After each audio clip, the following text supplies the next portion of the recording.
बिहार के BPSC candidates normalisation प्रक्रिया के विरोध में प्रदर्शन कर रहे हैं। बीपीएससी 17वीं प्रारंभिक परीक्षा अभ्यर्थियों की मांग है कि बिहार लोक सेवा आयोग द्वारा आयोजित बीपीएससी 17वीं परीक्षा में नॉर्मलाइजेशन को हटा दिया जाए। जी हां, जो छात्र हैं वो one day one shift one set की प्रक्रिया लागू करने की मांग कर रहे हैं। नमस्कार, मैं हूं विपुल और आप देख रहे हैं डेमोक्रेसी एक्सप्रेस। क्या है नॉर्मलाइजेशन की प्रक्रिया, आइए इसे हम समझते हैं। परीक्षा में अभ्यर्थियों की संख्या से यह तय होता है कि उस परीक्षा में नॉर्मलाइजेशन की जो प्रक्रिया है वो लागू होगी या नहीं। अगर अभ्यर्थियों की संख्या ज्यादा है तो संस्थाएं परीक्षा 2 शिफ्ट या 2 दिनों में आयोजित करती हैं, तब उस परीक्षा में नॉर्मलाइजेशन लागू किया जाता है।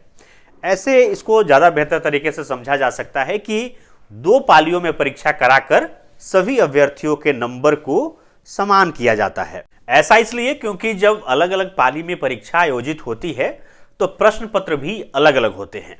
कई बार पहली पाली में आसान प्रश्न पूछे जाते हैं जिसमें छात्र ज्यादा प्रश्न हल कर पाते हैं। दूसरी तरफ अगली पाली में कठिन प्रश्न आ जाते हैं, तो ऐसे में दूसरी पाली के जो अभ्यर्थी हैं कम प्रश्न हल कर पाते हैं।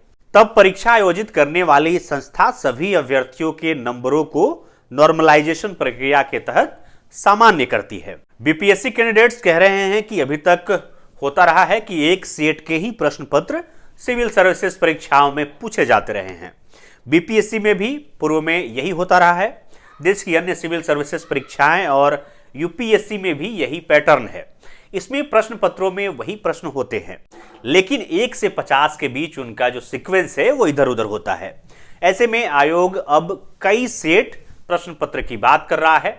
जब प्रश्न पत्र अलग अलग होंगे तो नॉर्मलाइजेशन से रिजल्ट निकालना होगा। जब अलग अलग पालियों में परीक्षा होगी तो सभी सेट में प्रश्न अलग अलग ही होंगे। ऐसे में कई सेट आसान होगा, कोई कठिन होगा। यह प्रक्रिया रेलवे के ग्रुप डी और सिपाही बहाली जैसे परीक्षाओं में अपनाई जाती है, जिसमें अभ्यर्थियों की संख्या अधिक होती है। कैसे निकाला जाता है परसेंटेज स्कोर, चलिए आपको यह भी बताते हैं। दरअसल इस प्रक्रिया में जब 2 दिन या 2 पाली में परीक्षा ली जाती है तो छात्रों को मिले नंबर के आधार पर उनका परसेंटेज यानी कि प्रतिशत निकाला जाता है। मान लीजिए अगर छात्रों की संख्या अधिक है और परीक्षा अगले 2 दिन 7 और 8 दिसंबर को आयोजित की जानी है। 7 दिसंबर को परीक्षा देने वाले छात्रों का औसत 150 में से 110 आया और 8 दिसंबर को आयोजित परीक्षा के छात्रों का एवरेज 100 आता है। ऐसे में आयोग 7 दिसंबर की परीक्षा को आसान मानेगा और 8 दिसंबर की परीक्षा को कठिन मानेगा। इसके बाद परीक्षा आयोजित करने वाली जो संस्था है दोनों दिन का औसत निकालेगी और उसे 105 कर देगी। ऐसे में किसी छात्र को नुकसान होगा तो किसी को फायदा हो जाएगा। यानी 8 दिसंबर को जिन छात्रों ने परीक्षा दी थी उनका औसत बढ़ जाता है और 7 दिसंबर को जिन छात्रों ने परीक्षा दी उनका औसत घट जाता है। कैंडिडेट्स का सवाल यह भी है कि प्रीलिम्स परीक्षा में जीके जीएस से सवाल पूछे जाते हैं। कैंडिडेट्स का यह भी सवाल है कि प्रीलिम्स परीक्षा में जीके जीएस से सवाल पूछे जाते हैं। जीके जीएस में कैसे तय किया जा सकता है कि कौन प्रश्न आसान है, कौन कठिन है। जिस अभ्यर्थी ने जिस विषय की पढ़ाई की होगी उनके लिए वह आसान होगा और दूसरे के लिए कठिन।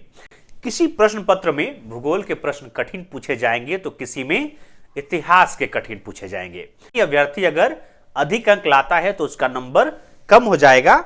यही नॉर्मलाइजेशन प्रक्रिया की सबसे बड़ी खामी है।